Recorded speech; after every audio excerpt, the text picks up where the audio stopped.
V, নিজের অস্ফুটে উচ্চারণ করলো কুকি। ভি কি আমাকে চিনতে পেরেছে? নিজের মনে মনে ভাবলো ও। ভি সামনের টেবিলে রাখা ফাইলটায় একবার চোখ বুলিয়ে ওর মুখোমুখি একটা চেয়ার দেখিয়ে বলল, miss Jiwon Cookie, please be seated. ভিয়ের কথায় কুকির ভাবনার অবসান হলো। ও ভিকে মনে রাখলেও ও যে তাকে মনে রাখেনি তা ও খুব ভালোভাবে বুঝতে পারলো। তাই অহেতুক চিন্তা বাদ দিয়ে ইন্টারভিউয়ের ওপর ফোকাস করলো। প্রায় 20 মিনিট প্রশ্নোত্তর পালা শেষ করে থামলো V.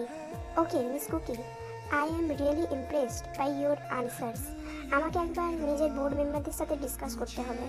Then if you get select, তাহলে কয়েকদিনের মধ্যে আপনার কাছে কোম্পানির তরফ থেকে মেল যাবে। Have a nice day, you can go now. ভিয়ের কেবিন থেকে বেরিয়ে তাচ্ছিল্যের হাসি খেলে গেল কুকির মুখে। এত বড় কোম্পানির সিইও ওকে মনে রাখবে না, সেটাই স্বাভাবিক। নিজের হাত ঘড়িটার দিকে তাকিয়ে ছুটতে ছুটতে অফিসে ঢুকলো কুকি। অফিসের টাইম শুরু হয়ে অলরেডি 20 মিনিট পেরিয়ে গেছে। তার ওপর আগের দিন ভি স্যার ওকে বলেছিল অফিস শুরু হওয়ার 30 মিনিট আগে আসতে। একে অফিসে জয়েন্ট টাইমিংয়ের ওপর 20 মিনিট লেট। তার সাথে ভিয়ের দেওয়া টাইম মিলিয়ে দেখতে গেলে আজ 1 ঘন্টা লেট করেছে ও অফিসে আসতে। আজ ভি যে ওকে কথা শোনাতে একটু কার্পণ্য করবে না তা কুকি খুব ভালো করে বুঝতে পারছে। অবশ্য কোম্পানি জয়েন করার পর থেকে হাতে গোনা কয়েকদিনই এমন আছে যেদিন ভি ওর সাথে একটু ভালোভাবে কথা বলেছে। না হলে তো এই 2 বছর ধরে প্রায় রোজই কোনো না কোনো উপায়ে ভি ওকে হেনস্থা করেছে। বিয়ের কেবিনের সামনে দাঁড়িয়ে একটা শ্বাস নিয়ে নিজের মধ্যে থাকা ভয়টাকে কিছুটা দমন করে দরজায় দুবার নক করলো Cookie. Who is there? Cookie. কাপা কাপা স্বরে নিজের নামটা উচ্চারণ করলো কুকি। কিছুটা সময় পেরিয়ে যাবার পরে ভেতর থেকে কোনো আওয়াজ না আসায় নিজেই দরজা ঠেলে ভেতরে ঢুকলো। স্যার, আসলে আজকে আমার ভাইয়ের শরীরটা একটু খারাপ হয়েছিল তো। কেবিনে ঢুকেই কুকি নিজের দেরি করে আসার কারণটা জানাতে চাইলেও ভিয়ের ধমকে ওকে চুপ হয়ে যেতে হলো। Shut up miss Cookie, I don't want to hear any excuse. তুমি আজকে কি করেছো জানো? চুপ করে আছো কেন? Speak up, you are fucking 1 hour late. V আর কি বলে চলেছে কানে গেল না কুকির। চোখ দুটো ছলছল করে উঠল তাই। রোজ রোজ এভাবে ছোট হওয়া ভালো লাগে না আর।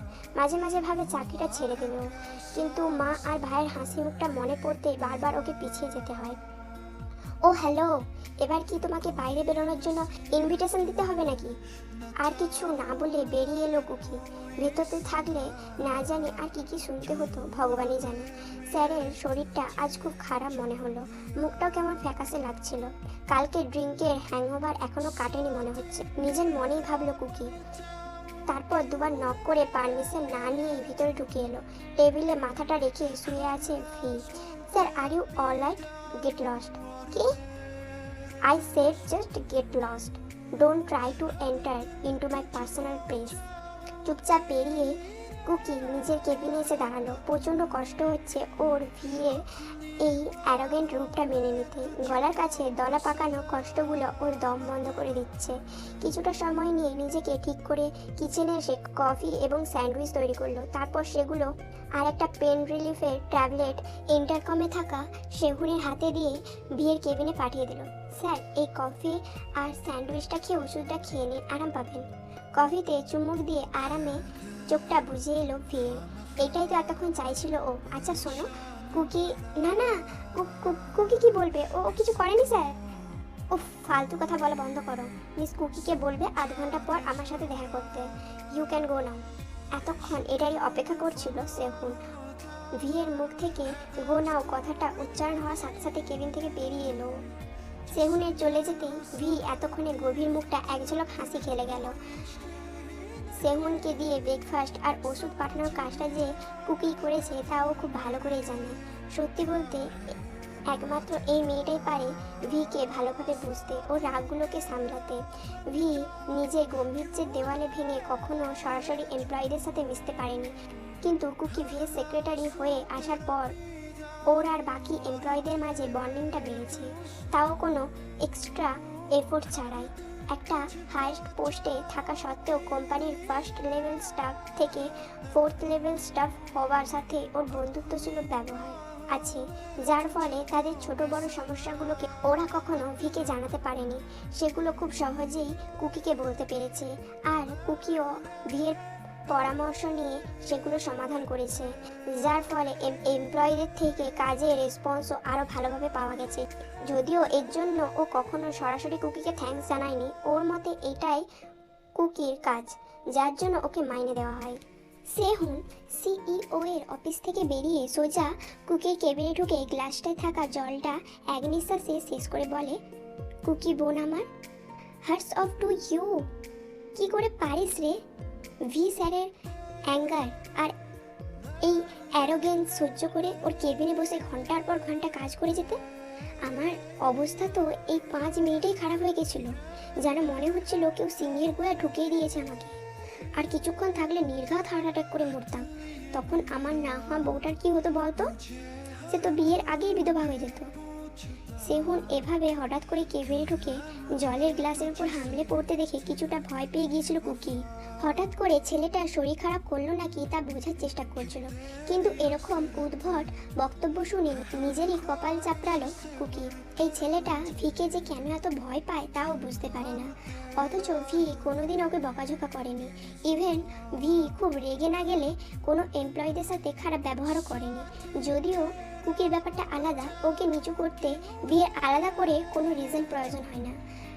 সেহুন আর কিছু বলতে যাচ্ছিল, কিন্তু কুকি ওর ঠোঁটে আঙুল দিয়ে বলল, বাস তোর বক্তব্য শেষ হয়েছে, এবার তুই যা এখান থেকে, আমার এখন অনেক কাজ আছে। তুই আমাকে এভাবে বলতে পারলি তো কুকি? ঠিক আছে, তোর মনে হয় তো আমি তোকে ডিস্টার্ব করি, তাহলে আমি আর তোর সাথে কোনোদিন কথা বলবো না। আরে আমি ওভাবে বলতে চাইনি, দেখ চলে গেল। উফ, এই ছেলেটাও না একেবারে বাচ্চাদের মতো, একটুতেই রাগ দেখিয়ে ফেলে, একটুতেই ছেলেটার অভিমানও হয়ে যায়। যাই হোক, এখন তো আর রাগ ভাঙানো যাবে না, সময় নেই আমার। অফিস শেষ হলে না হয় বিরিয়ানি ট্রিট দেবো, তাতে যদি বাবুটার রাগ কমে। তাহলে আজ বিরিয়ানি ট্রিটটা পাক্কা দিচ্ছিস তো? তুই এখনো এখানেই আছিস? আরে না না, আমি চলেই গিয়েছিলাম, আসলে ভি স্যারের মেসেজটা দেবো বলে ফিরে এলাম। স্যার তোকে আধ ঘন্টা পরে দেখা করতে বলেছিল। দেখলিস তো তোর ওপর কেন রেগে যাই আমি? কাজের কথাটা না বলে তুই আগে ফালতু বকবক করছিলি, এখন যদি তুই আমাকে স্যারের মেসেজটা দিতে ভুলে যেতিস, তার ঝাড়টা তোর বদলে আমিই খেতাম। কথা বলতে বলতে ওর চোখগুলো জলে ভরে উঠল। এই সরি, দেখ তুই প্লিজ কাঁদিস না, প্রমিস আর এরকম ভুল করবো না। এবার তুই কাঁদলে আমিও কেঁদে দেবো। সেহুন কুকি চোখের জলটা মুছে দিয়ে এক হাত দিয়ে হালকা করে জড়িয়ে ধরে ওর মাথায় হাত বুলিয়ে দিতে লাগলো। কাল থেকে একটার পর একটা সমস্যা ঘটেই চলেছে ওর সাথে। প্রথমে ভাইয়ের জ্বর, আর তারপর দেরি করে আসার জন্য ভিয়ের কাছ থেকে বকা খাওয়া, সব মিলিয়ে মনটা বিক্ষিপ্ত হয়েছিল মেয়েটার। তাই বেস্ট ফ্রেন্ডের তরফ থেকে এই হাকটার প্রচুর দরকার ছিল ওর। সেহুনের স্নেহপূর্ণ বন্ধনে নিজের অস্থির মনটাকে শান্ত করে একটু স্বাভাবিক হলো কুকি।